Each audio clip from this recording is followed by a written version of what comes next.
And life seasons or your work path, your parenting, the flow comes with understanding what that journey encompasses. And for example, in family life, we do very well in having a bridal shower when somebody is going to get married, and a baby shower when they have the kids. But nobody has parenting, teenage shower, menopause shower, empty nesting shower. To tell you, we should tell the whole story. You'd call me an empath, even a highly sensitive person. That's how God created me. I see life in emotions. So I used to spend a lot of time trying to help people understand either what I mean emotionally or how they impacted me emotionally. So starting with the end in mind means we manage not only the expectations, but our output. And then the next session we can take it another step further. And when I applied this to my life, really,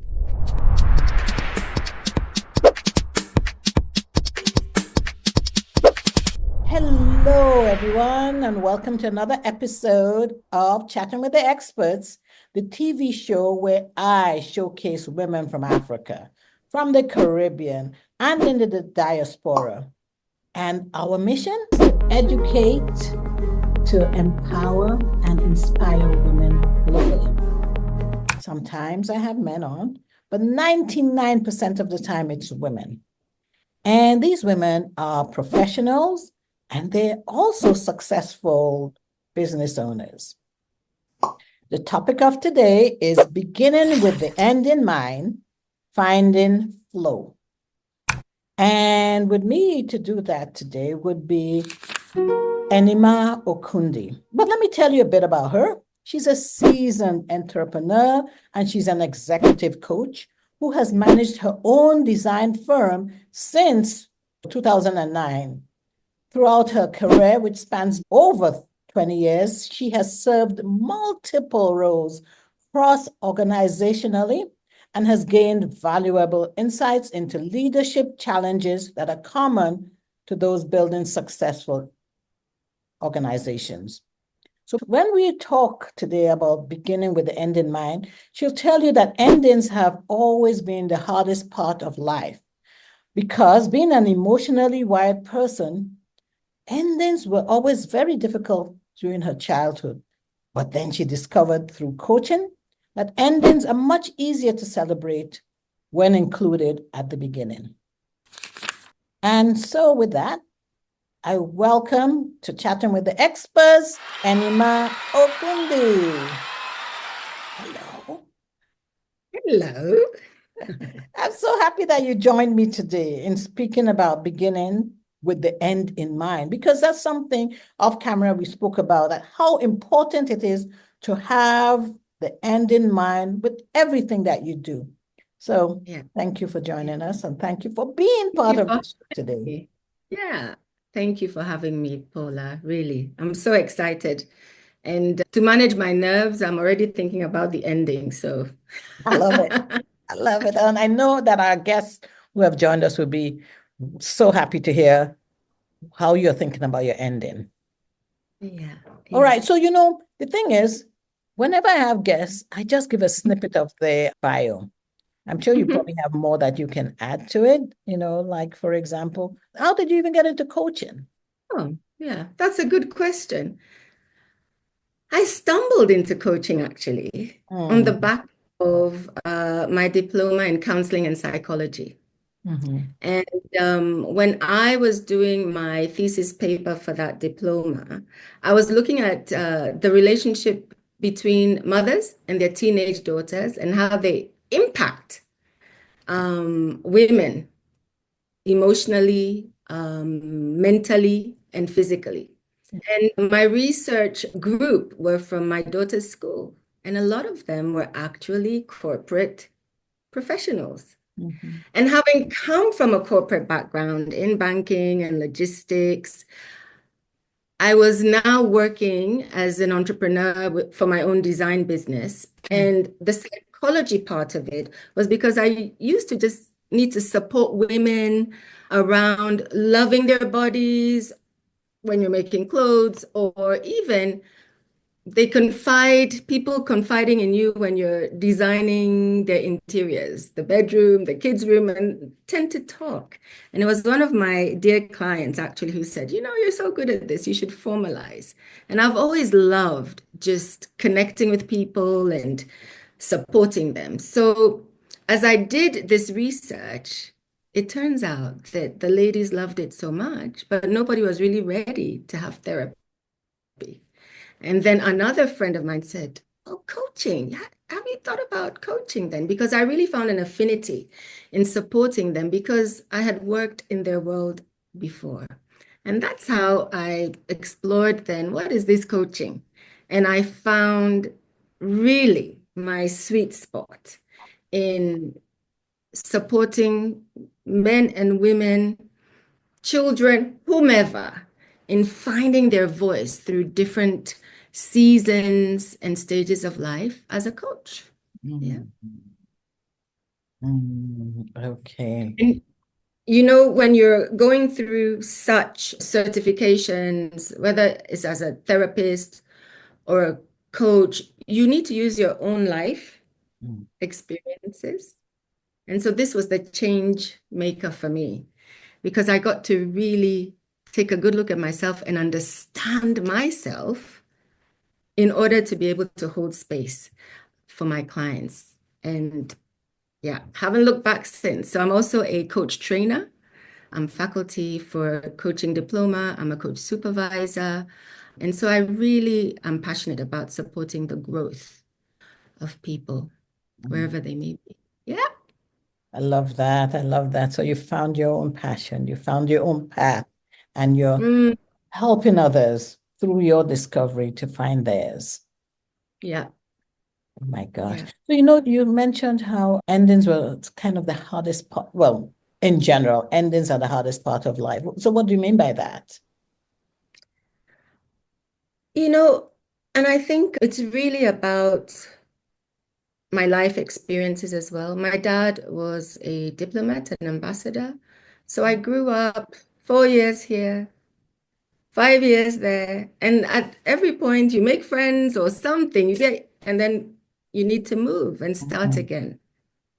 And I think it was really when I was in secondary school in Ghana, where I'm originally from, though I now live in Nairobi.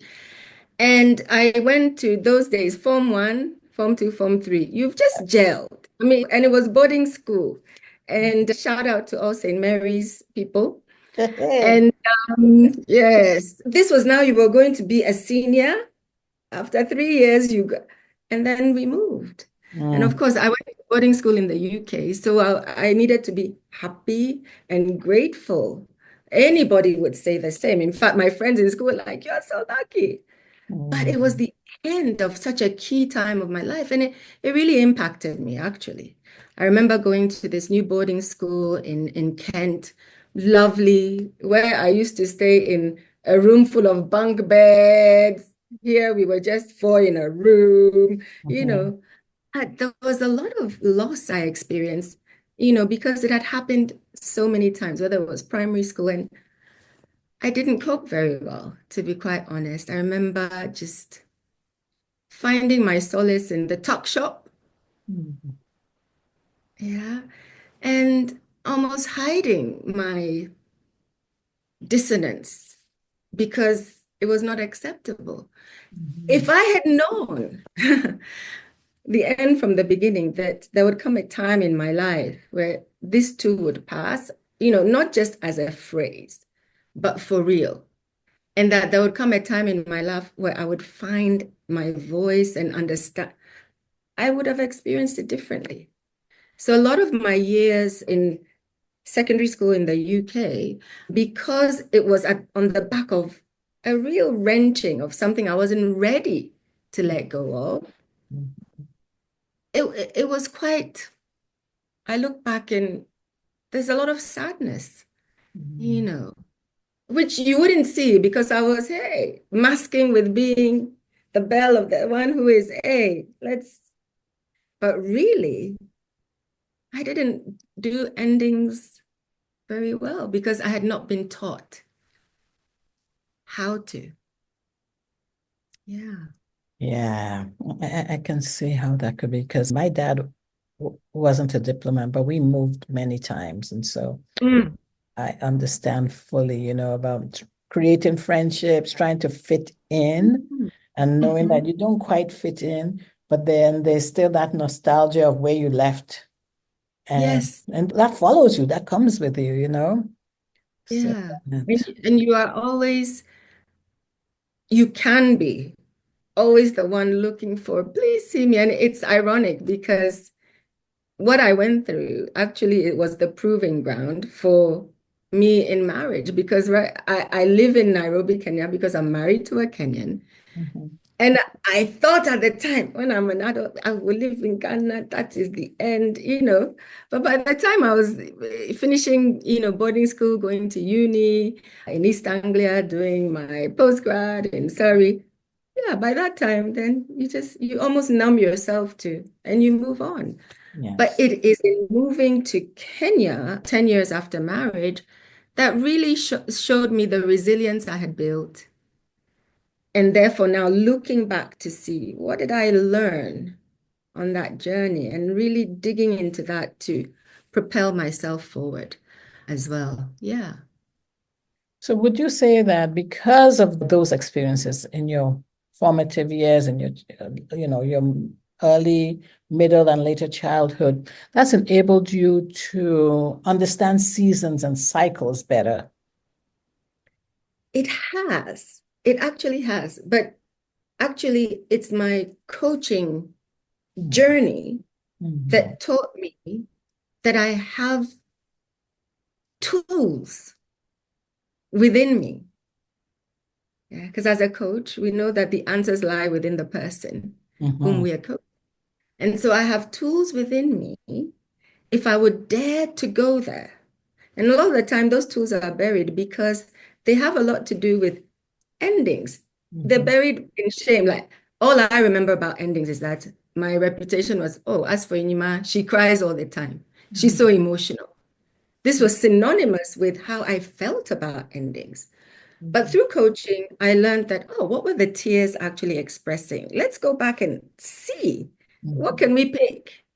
And actually, the tears were a real digging deeper to make sense of. But I didn't have the vocabulary, the words, or even the ability to see anything positive in those endings and in those tears because it's unacceptable. Be grateful. You are lucky. You are blessed to have these opportunities. So what happens with that is you are not maybe allowed to feel. And by the way, this isn't, some of that is my own noise from observing. It's not even that somebody said that categorically. I love my mom and dad and my family. And it was very privileged life that I had access to education, access to what my parents, gave me in that regard, travel. However, there's what we now call soft skills and the EQ of understanding the impact of things on us from the beginning. So imagine moving and being told, this is going to be difficult. Yeah. And when 4 years' time, we are going to move, and that will be difficult. How do we support you?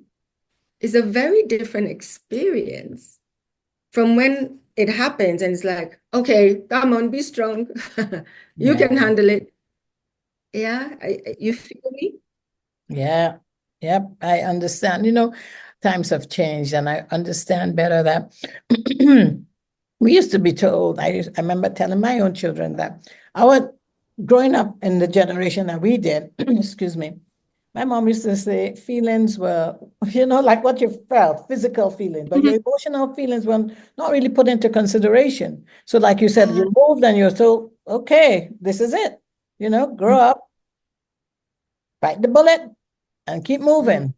And so it's so much later that you realize that you had to suppress things. And I mean, as you said, we were very privileged. I was privileged, I realized.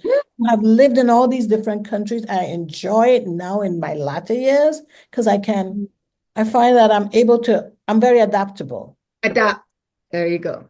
Very adaptable. I can live anywhere now. I can be friends with anyone because what I learned from that journey was that human beings are human beings. It doesn't matter what they look like, their skin color, whatever, they are human beings, you know. Mm.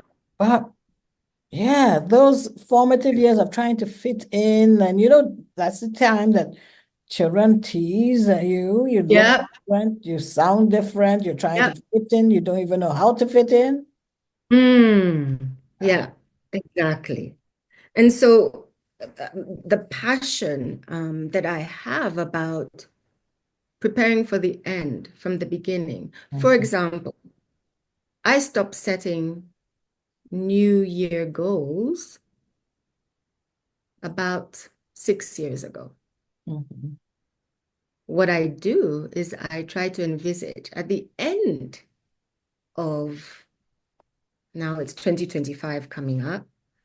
What do I want to feel, have, sense?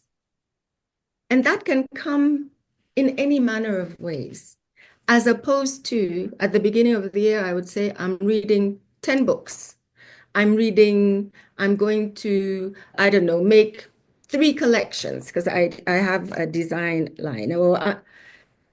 And the difference is the flow of my year, well, it will be ruled by the number, the figure I put at the beginning, as opposed to at the end of the 2025, as a creative person, what do I want to feel? I want to grow, yes, but I also want to have contributed to the design world in some way. mhm, Because now I know that at the end, when I'm disappointed, when I haven't met all those goals, I go into freeze. I freeze. It inhibits my even creative process. mhm, Yeah. And what that brings is a lot of expectation that can make me actually break. mhm, And so understanding the impact of hard goals at the beginning without thinking about, and how will I feel at the end if I've not read 10 books? mhm. I'll feel like okay, so what can I think about? Instead of saying 10 books, how can I make this flow for me? So I no longer put 10 books. What I want to read is things that empower me emotionally, mentally, and physically. Maybe that will just be one book. And that's okay. Because at the end of the year, that's what I would be looking for, not the number. I love it. I really love that. So you're setting up expectations and being Hmm. intentional about them. And knowing yourself. Now, like you said at the beginning, in the little blurb I had said is, I am emotionally wired. You'd call me an empath, even a highly sensitive person. That's how God created me. I Mhm, see life in emotions. So I used to spend a lot of time trying to help people understand either what I mean emotionally mhm, or how they impacted me emotionally. I mean, for me, that's how somebody who is a data person, you're a mathematician, sees things in numbers. mhm. I That's how do. you make sense of life. Yeah, 1 + 1 is 2. So, okay, now let's move.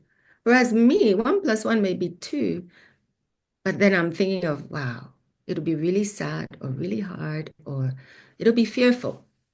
That's how my brain is wired. And so for me, things like ending, it made me understand endings and why they impacted me so much. But I also found that many, and I would talk about it because I'm emotionally wired, I would need to talk. But actually, many people suppress their emotions and get on with life. But that is also hurtful. Yeah, because then you're not actually processing how you're actually feeling.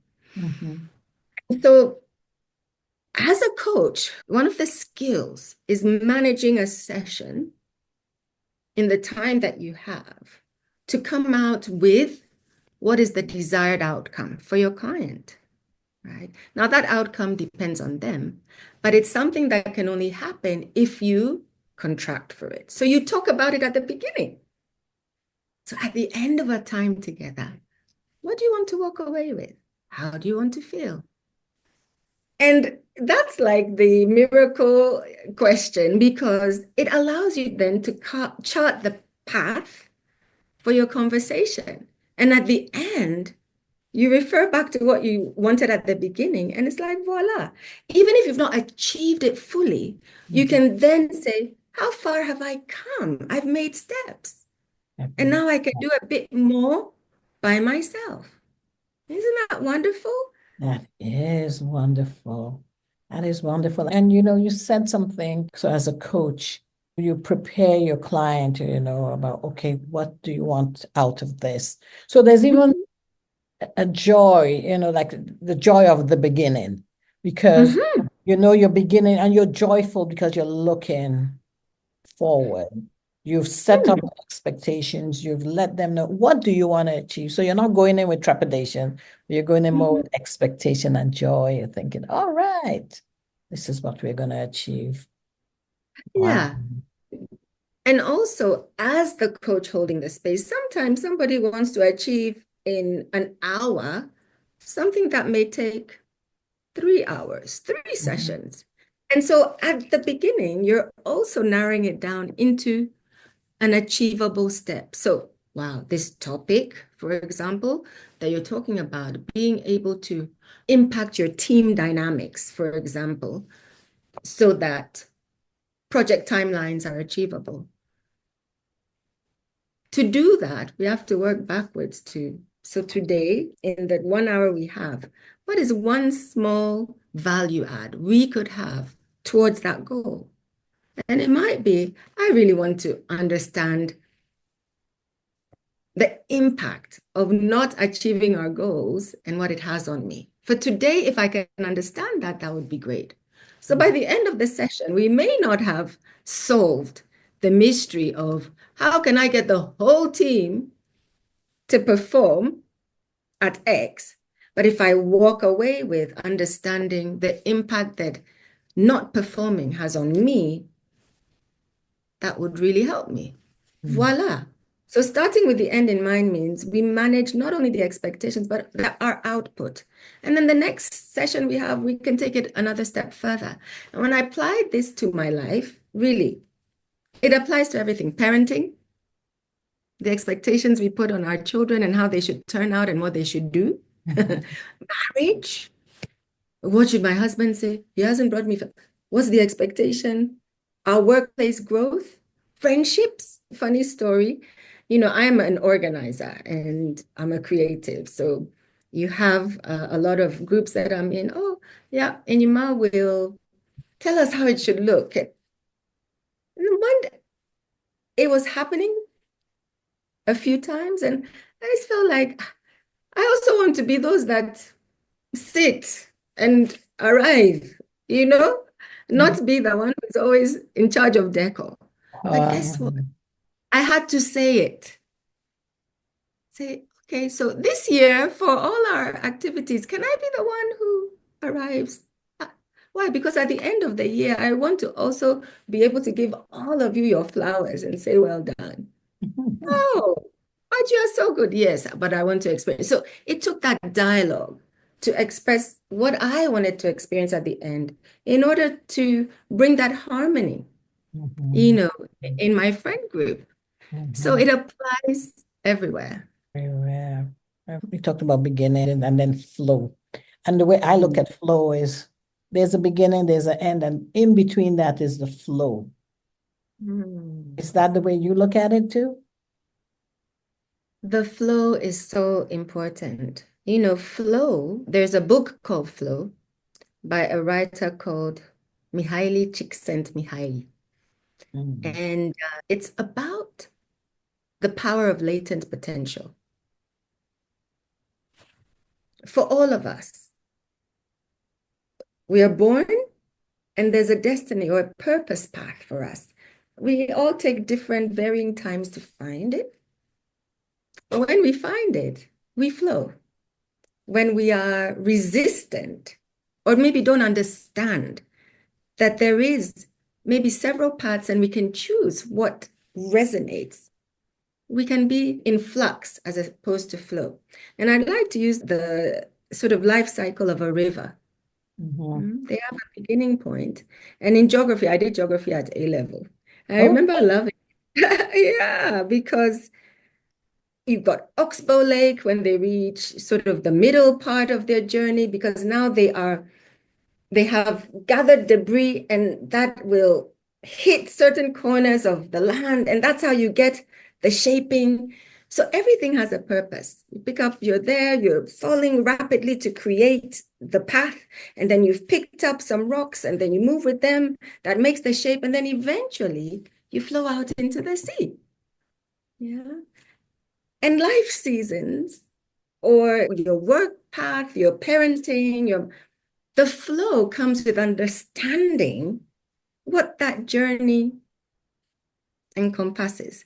And for example, in family life, we do very well in having a bridal shower when somebody is going to get married and a baby shower when they have the kids. But nobody has parenting, teenage shower, menopause shower, empty nesting shower. To tell you, we should tell the whole story. I love that. Teenage shower, menopause shower, and emptiness. Empty Yeah, nesting. that's good. Okay. If we could tell the story from the beginning, that life is going to meander.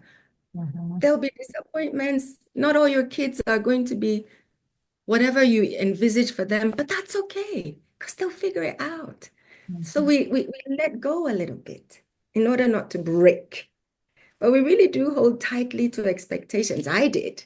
You know, I don't want to disappoint my parents. I want to be a good wife, a great mom. What does that even mean?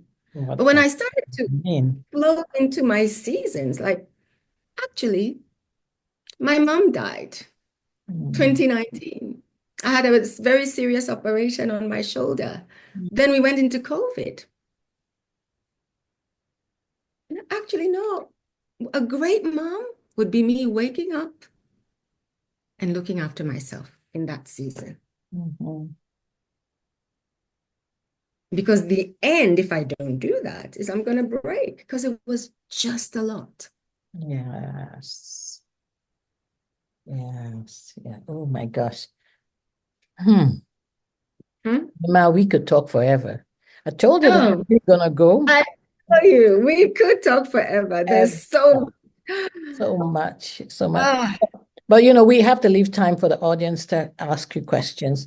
So for those who are not part of the audience and are looking at this after it's been posted and would love to get in touch with you, how can they find you? I'm definitely on LinkedIn. All my details are there. And email me, my email's there. You can send me a message. But I am so passionate about helping people navigate these seasons, find flow, find their voice authentically, and just be their true, authentic selves in every area of their life. And I love telling stories. So, yeah, reach out. I'll tell you my stories so you can feel seen. Oh, I love it. And so again, to my guests and those of you in the audience, I want to say thank you for tuning in. And also I want to say if you would like to be a guest on the show, just like Anyima has been, please reach out to me on my website, which is chattingwiththeexperts.com. I'm also on LinkedIn as Paula Okonneh. I'm on Instagram, and my handle there is @chat_experts_podcast. And I'm also on Facebook as Paula Okonneh. And every guest brings something special and unique to the show. And Anyima has been no different. Thank you so much for saying yes, being on Chatting with the Experts. And now you open up the floor to all of those of you who have joined so that you can speak with her directly, just like I had the privilege of speaking with her. Thank you.